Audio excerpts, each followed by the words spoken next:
Well, hi everyone, this is Bob the Science Guy, and today we're going to finish up the first part of my series on the history of the flat Earth. We have gone through the Greeks and their astronomical calculations, and now we're up to the Romans and the onset of Christianity. Now, the Romans made major advances in sciences, but unlike the Greeks, who I kind of describe as thoughtful observers that would contemplate the big questions, the key in Roman times was practicality. They made major advances in medicine and architecture and in engineering. They pretty much adapted Greek cosmology and were very much into the astrology aspect of astronomy. But they did use astronomy to make major advances in calendars. The Julian calendar lasted for 1,500 years with relatively good accuracy. They had days of the week. They had public sundials. Sundials were very popular during Roman times. Now, the other day I asked a quick question on shorts. Why didn't the Romans develop the steam engine? And I would encourage you to go look at that short, which is called Romans on the Moon, and see some of the very thoughtful responses that came in from the viewers. But what of the specific topic of this series, the flat Earth? With the onset of Christianity, we began to see a force that was going to shape sciences and our view of the universe for thousands of years, right up to the present. What did the early church think of the shape of the Earth? Well, St. Augustine in 400 AD summarized this in 3 statements. Statement number 1, the Bible is silent on the shape of the Earth. There is nothing in the Bible to determine that the Earth has a particular shape. Number 2, because the Bible is silent on the shape of the Earth, a specific knowledge of the shape of the Earth or cosmology is not required for salvation. And most importantly, number 3, is because it is not required for salvation, let the science speak for itself and go with what the philosophers are currently saying. This is very interesting to me because much of the current flat Earth movement claims a basis in religion. That does not appear to be the case. Religion does not seem to care what the shape of the Earth is or what the arrangement of the solar system is. As long as you are seeking salvation and doing good works and following the tenets of the Bible, they're fine with it. It seems that as far as they're concerned, a horse is a horse. It doesn't matter what color the horse is. It's still just a horse. It doesn't have anything to do with your salvation. So what was the state of science and cosmology at the end of the Western Roman Empire? There was widespread agreement that the Earth was very clearly a sphere. The predominant cosmology at the time was Ptolemy, which talked about a geocentric solar system of spherical planets.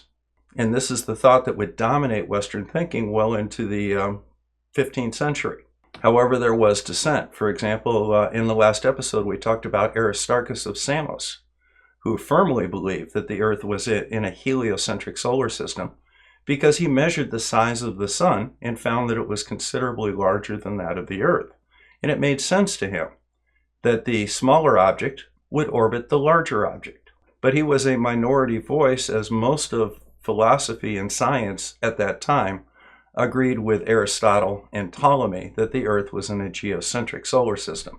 But there was common agreement that the Earth was spherical. Now, this series is broken into 3 basic sections. The first section answers the question, what is the shape of the Earth? The second part of the series talks about the shape of the solar system, specifically the conflict between geocentrism and heliocentrism.